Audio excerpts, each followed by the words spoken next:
खबर रूस यूक्रेन युद्ध को लेकर, जहां एक तरफ डोनाल्ड ट्रंप और जेलेंस्की की मीटिंग पर सबकी नजरें बनी हुई थी, तो अब डोनाल्ड ट्रंप ने एक और बड़ा खेल किया है। डोनाल्ड ट्रंप ने क्या खेल किया है, इसकी ज्यादा जानकारी हमें देंगे चेतन। पूरा मामला क्या है और अब जो डोनाल्ड ट्रंप का नया दाव है, इसके बाद क्या रूस यूक्रेन युद्ध की जो तस्वीर है वो बदलती हुई नजर आएगी?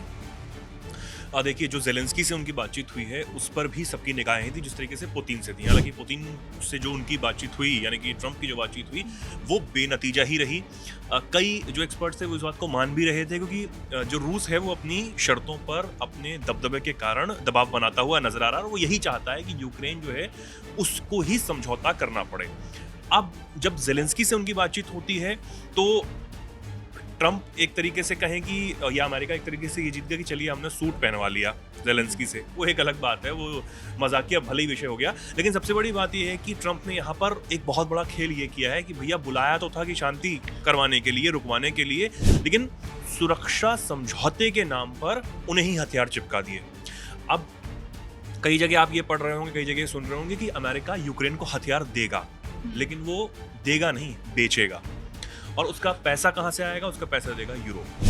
दरअसल खबर यह है कि मीटिंग जो हुई है उसमें ट्रंप ने सुरक्षा गारंटी की बात कर दी है कि हम आपको सुरक्षा गारंटी देंगे, जो सुरक्षा गारंटी जेलेंस्की चाहते थे कि हम युद्ध रोकने को तैयार है, लेकिन हमें तो बताओ कि पता चले हम पे फिर दोबारा हमला हो जाए तो हम क्या करेंगे। तो अब उसके लिए तो कुछ नहीं, लेकिन ये सबसे बड़ी बात है कि इस दौरान 40 मिनट तक ट्रंप ने पुतिन से बात की। जर्मन चांसलर जो है उनके मुताबिक पुतिन बातचीत करने के लिए मान गए हैं और हो सकता है जल्द ही तीनों की बातचीत हो जाए। ठीक है, वो उस पर हम आएंगे बाद में, लेकिन यहाँ आपने एक बहुत बड़ी बात की है कि यूरोप मदद करेगा, तो यूरोप इतना इन्वेस्ट क्यों कर रहा है यूक्रेन में? यूरोप का इसमें क्या फायदा है, अगर हम दर्शकों को बताएं? नहीं, बिल्कुल मैं उस पर आ रहा हूँ। देखिए, अब यहाँ पर जो बातचीत हुई है वो ये मीटिंग के बाद जेलेंस्की एक प्रेस कॉन्फ्रेंस करते हैं और उसमें साफ तौर पर ये बताते हैं कि यूक्रेन सुरक्षा गारंटी के बदले यूरोप के पैसे से 90 अरब डॉलर वो वहां से लेगा, यानी कि अगर मानिए तो करीब 8 लाख करोड़ रुपए ये होता है, और उससे वो अमेरिका से हथियार खरीदेंगे। अमेरिका का यहाँ पर फायदा होगा। अमेरिका ने शर्त रखी थी, भाई हमसे आप हथियार लीजिए और हम आपको सुरक्षा गारंटी देते हैं। अब आपने पूछा कि यूरोप को इतना क्यों फायदा, यूरोप क्यों इतना इंटरेस्ट दिखा रहा है हमेशा से? तो देखिए, यूक्रेन का जो पूरा क्षेत्र है वो खनिज पदार्थों में काफी रिच है, जो काफ़ी मिनरल्स हैं, जो और भी जो मेटल्स होते हैं, तमाम बहुत सारी चीज़ें होती हैं, वो बहुत ज़्यादा वहाँ पर पाए जाते हैं। और इस पर जो नज़र है वो न सिर्फ अमेरिका की, बल्कि कहीं ना कहीं यूरोप भी ये चाहता है कि यूक्रेन को बचाया जाए। वो यूरोप के लिए भी फायदेमंद है। और दूसरा रीज़न ये भी हो सकता है कि रूस, क्योंकि बहुत ज़्यादा आक्रामक है, और रूस ने क्रीमिया तो ठीक है वो पहले ही कब्जा कर लिया था, लेकिन जो और सारे क्षेत्रों पर कब्जा किया हुआ है, जहाँ पर ना भी किया हुआ है, वहाँ पर भी वो कब्जा करना चाहता है। तो रूस की एक नज़र है, तो यूरोप की वहाँ पर नज़र है। अब सबसे बड़ी बात है कि यूक्रेन जो इस वक्त पूरी तरीके से तहस-नहस हो चुका है, उसको पूरी तरीके से समर्थन यूरोप इसलिए ही देता हुआ, एक तो ये रीज़न हो गया। दूसरा ये कि रूस जो है वो कहीं ना कहीं यूरोप को भी अपने निशाने पर लेता हुआ नजर आ रहा है। हमने पिछले दिनों भी चर्चा की थी कि जो वहाँ के पूर्व राष्ट्रपति, उन्होंने तो पुतिन को ये सलाह दी थी कि भैया आप, यूरोप जो है वो सीधा हमसे लड़ रहा है, ना सिर्फ वैचारिक तरीके से बल्कि हथियार भी यूक्रेन को सीधे तौर पर पहुंचा रहा है, और जिससे रूस को खतरा है, रूस को परेशानी हो रही है, इसलिए वो हमला करे उससे पहले पुतिन को ही यूरोप पर हमला कर देना चाहिए। अब वो हमला होगा नहीं होगा वो दूसरी बात है, लेकिन यूरोप को ये भी एक समस्या है जिस वजह से वो यूक्रेन को और ज्यादा बढ़ावा देना चाहता है। खुद डायरेक्टली ना युद्ध में जाके पीछे के रास्ते से यूरोप को बढ़ा रहे हैं। अब यूरोप के जो तमाम नेता हैं वो इस बात को जानते हैं कि ये सब कुछ अमेरिका के बिना मुमकिन नहीं हो पाएगा, चाहे वो नाटो समर्थन करे या फिर यूरोप के तमाम देश, ये अमेरिका के बिना संभव नहीं है। इस बात को पहले भी जो तमाम नेता हैं वो कह चुके हैं कि अमेरिका जितनी फंडिंग करता है, ट्रंप जितनी फंडिंग करते हैं या फिर जो पहले राष्ट्रपति करते रहे, उसके बिना संभव नहीं हो पाएगा। तो पैसा यहाँ से आएगा, फिर उनको दिया जाएगा और उसके बाद वापस अमेरिका के पास चला जाएगा। आप समझ रहे हैं, ये पूरा खेल है। अब सुरक्षा गारंटी में क्या सिर्फ हथियार देना होता है, ये भी एक बहुत बड़ा सवाल है। हमारे दर्शक सोचते होंगे कि भाई क्या आप हथियार दे देंगे तो उसके बाद क्या रूस हमला नहीं करेगा? अब इसमें यह भी सवाल है कि अगर वो हमला करता है रूस और युद्ध को बढ़ावा देता है, तो फिर बातचीत क्या हो रही है, युद्ध विराम क्यों नहीं हो रहा? क्योंकि जर्मन चांसलर का स्टेटमेंट आया था कि पुतिन बातचीत के लिए मान गए हैं।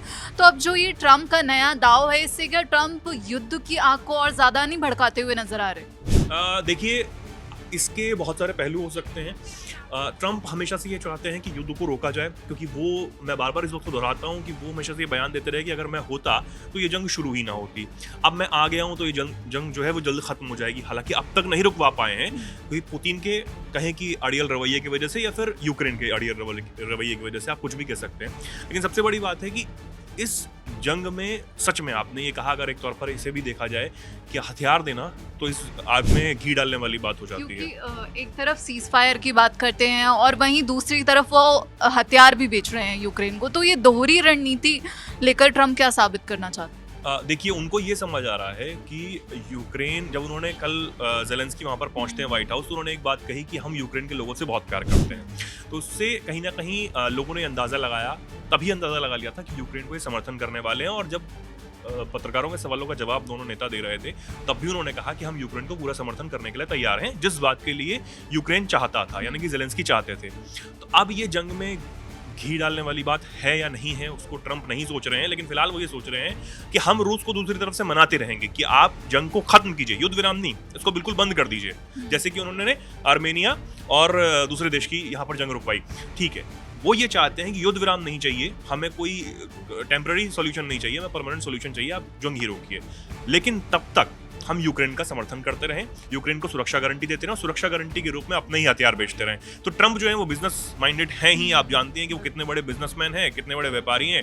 और इस बात का लोहा उन्होंने फिर दिखा दिया कि भैया हथियार ही चिपका दिए, अब इतना फायदा भी हो गया, मैं जंग भी रुकवा रहा हूँ, और हो सकता है कि इन कोशिशों के बदले जो कमेटी है वो उन्हें नोबेल पीस प्राइज दे ही दे आने वाले समय में, जो वो खुलकर चाहते भी हैं। जो होगा देखा जाएगा, लेकिन फिलहाल जो चीज़ें चल रही हैं वो हमने बताई। बहुत बहुत शुक्रिया आपका चेतन, पूरी जानकारी के लिए। तो आपको बता दें कि जो भी पूरा गेम चल रहा है वो डोनाल्ड ट्रंप के दिमाग में चल रहा है, और डोनाल्ड ट्रंप एक तरफ तो रूस पर प्रेशर बना रहे हैं कि युद्ध विराम हो, और वहीं वो यूक्रेन को हथियार भी बेच रहे हैं। तो आखिर डोनाल्ड ट्रंप चाहते क्या हैं, कि युद्ध रुके या फिर ना रुके, ये तो अब आने वाला वक्त ही बताएगा। बाकी ऐसी ही देश और दुनिया की खबरों के लिए जुड़े रहिए दैनिक जागरण के साथ। नमस्कार।